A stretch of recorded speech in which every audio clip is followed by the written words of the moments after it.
आज हम 24-25 हुए। मेरा गुरु है, मेरा गुरु का निवेदन करना मेरा फर्ज है। सो हैं आज हम वो हम दोनों का मामला है, तीसरा बीच में नहीं। वो हम दोनों का मामला है, तीसरा बीच में नहीं। 24-25 के राजस्थान के बजट पर विचार करने के लिए हम यहाँ पर बैठे हैं। आप और हम पक्ष विपक्ष का दोनों ही विधायकों का यह दायित्व है कि राजस्थान का विकास कैसे हो, कैसे हम आगे बढ़ें, इसमें कोई मतभेद की बात नहीं है। और ये भी मैं बता दूं आपको कि आप और हमारे बीच में सौहार्दपूर्ण वातावरण बना रहना चाहिए कि इस सदन का इतिहास रहा है 52 से लेकर आज तक 200 में से 140 विधायक जीत करके नहीं आए।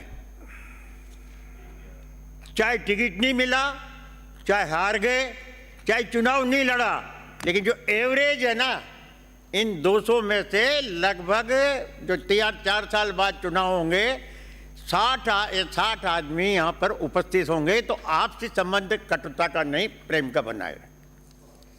और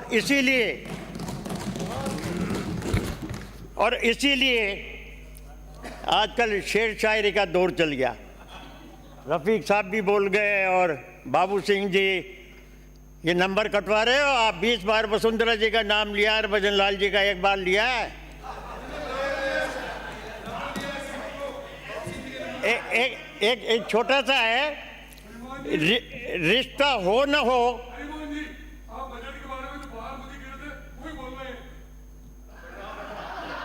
रिश्ता हो न हो, भावना होनी चाहिए।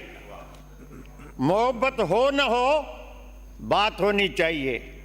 यूं तो उलझे हैं सभी अपनी उलझनों में, पर सुलझाने की कोशिश भी होनी चाहिए। ये इस भावना से मैं अपने विचार अभिव्यक्त कर रहा हूं। वर्तमान वित्त मंत्री जी को और मुख्यमंत्री जी को इस बात का सौभाग्य मिला कि बजट बनाने में जो 3 अधिकारी थे वही थे जिन्होंने माननीय अशोक गहलोत जी के वित्त मंत्री के काल में अपना बजट बनाने में सहयोग दिया था। और जो अनुभव अशोक जी गहलोत का था, जो विजन अशोक जी गहलोत का था, उस विजन के अनुसार ही इन्होंने उस समय का बजट बनाया था। आप तो बदलना चाहते थे इनको। ये तो मुख्यमंत्री जी का भला हो, जिन्होंने कहा कि अगर इन अधिकारियों को बदलोगे तो बजट भी नहीं बन पाएगा। एक कमी रह गई।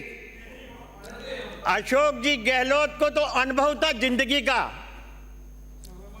और जो माननीय मुख्यमंत्री जी हैं, जो वित्त मंत्री जी हैं, उप मुख्यमंत्री हैं, अगर इनको भी राजनीतिक अनुभव होता ना तो ये बजट और अधिक मजबूत और कारगर बनाया जा सकता।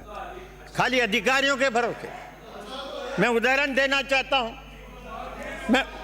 मैं उदाहरण, अब आप सुन लो। मैंने, आपका जन्मदिन था, मैंने तो सवेरे ही आपसे कह दिया कि जन्मदिन की एक ही उपलब्धि है, आप तो मुझे बोल लेने देना। और गोपाल भाई से भी मैंने कह रखा है। तो मेरा निवेदन ये है कि बजट में सबने अपने विचार रखे। पूर्ववर्ती सरकार, हारना चीज एक अलग है, योजनाएं चीज अलग है। पूर्ववर्ती सरकार की जो योजना थी अशोक गहलोत सरकार की, चाहे वह स्वास्थ्य बीमा चिरंजीव हो, वृद्धावस्था पेंशन हो, महंगाई राहत किट हो, मुख्यमंत्री दुर्घटना बीमा हो, पशु दुर्घटना बीमा हो, बिजली फ्री योजना हो, इंदिरा रसोई योजना हो, उस योजना के बाद भी जो व्यापक जनसमूह उभर करके आया, आप लोग परेशान थे उससे कि ये परिवर्तन क्या है, कितने आदमी आ रहे हैं, कितने कैंपों में लाभान्वित हो रहे हैं। और आपने भी अपने सोर्स से पता लगाया कि इन योजनाओं का असर क्या है। और उस हालात में माननीय पूर्व मुख्यमंत्री ने तो 2030 में राजस्थान को इस देश में प्रथम बनाने का वादा किया था, कल्पना थी। आपने उसको अपने आप ही उम्र बढ़ा करके और 2047 कर दी। राजस्थान प्रथम 2030 में बनाना था, आपने उस राजस्थान को 2047 में प्रथम बनाने का जो संकल्प लिया। और आप मान करके चलिए, वसुंधरा जी की सरकार में प्रति व्यक्ति आय 65,098 रुपये थी। उन 5 सालों में कांग्रेस की सरकार में 1,68,000 रुपया प्रति व्यक्ति रही है। ये आपके रिकॉर्ड के आधार पर मैं आपसे निवेदन कर रहा हूं। और पक्षपात का तो गजब कर दिया आप। ये घाटे की बात, राजस्व घाटा, दूसरा घाटा, ये घाटे के मामले में सब अपने अपने विचार बोल दिए। सही है कि आपने घाटा और ज़्यादा बताया है, जो फाइनेंशियल दृष्टिकोण से वो कोई शोभाजनक बात नहीं है। बूंदी विधानसभा क्षेत्र के आपने जो अपनी पुस्तिका बांटी और उसमें 3 काम उपलब्ध करना बताया है बूंदी सीलोर नमाना गरड्डा रोड, दूसरा बताया है बीजासन माता का रोपवे, और तीसरा बताया है केशव राय पाटन मंदिर का विकास। ये तीनों काम तो पहले ही हो गए। अभी आपके प्रभारी मंत्री जी गए थे बूंदी, मुझे भी उन्होंने बुलाया था। उनके सामने ही अधिकारियों से जो चर्चा हुई, रोप वे के लिए तो प्राइवेट कंपनी ने 29 लाख रुपए 1.5 साल पहले ही जमा करा दिए। ये कौन सी योजना है? ये भोपतपुरा जो सड़क है नमाना, ये तो पूर्व में ही 234 करोड़ रुपए की स्वीकृत है, और इसका तो फॉरेस्ट विभाग में क्लियरेंस के लिए पड़ा हुआ है। केशव राय पाटन के मंदिर का जो 19 करोड़ का है ना, ये तो आप मेरे प्रश्न के जवाब में स्वीकार कर चुके।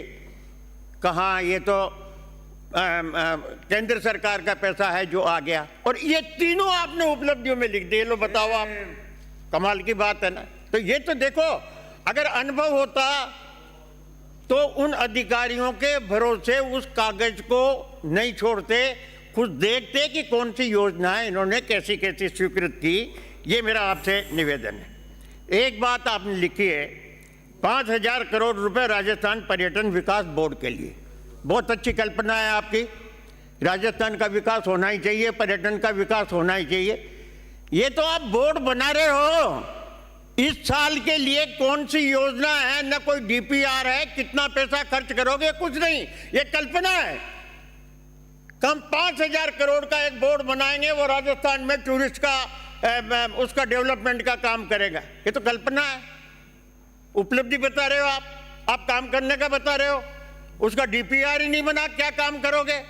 और अगर करना भी है तो ये आप देखते तो सही, इसके साथ ये तो जोड़ते कि 24-25 में, इस साल में हम कौन सा काम करेंगे, ये तो बताते।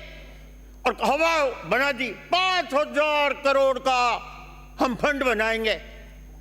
उसमें लिखा है हेरिटेज के लिए।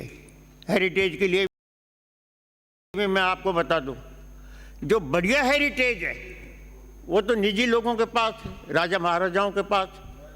उनमें तो आप पैसा लगा नहीं सकते, और फालतू के काम में इधर उधर पैसा बर्बाद करने के बजाय मैं माननीय वित्त मंत्री जी से ये निवेदन करूंगा, और पर्यटन मंत्री से, कि पहले जाकर के खुद अपनी आंखों से देखे कि कौन सा हेरिटेज है। बावड़ियों के नाम पर, कुछ बावड़ियां तो ठीक है, ऐतिहासिक है, और कुछ बावड़ियां ऐसी जिसमें बिना काम ही करोड़ों रुपए लगाए जा रहे हैं, जिनका कोई उपयोग ही नहीं, सारा पैसा बर्बाद जा रहा है। तो ये उसको जाकर के ये देखे। पंचायती राज में के क्या हालात है? समाप्त करें साहब। पंचायती 5 मिनट 10 मिनट का अरे बाबू सिंह जी को दिया ना, उससे थोड़ा मेरे साथ भी रिलैक्सेशन करो। आप मंच पे विराजे हो, कोटा के आदमी हो, थोड़ा तो पक्षपात करो। श्री प्रतापपुरी जी, आज आपको भी मालूम है कोई बात नहीं, आराम से बोल लेंगे।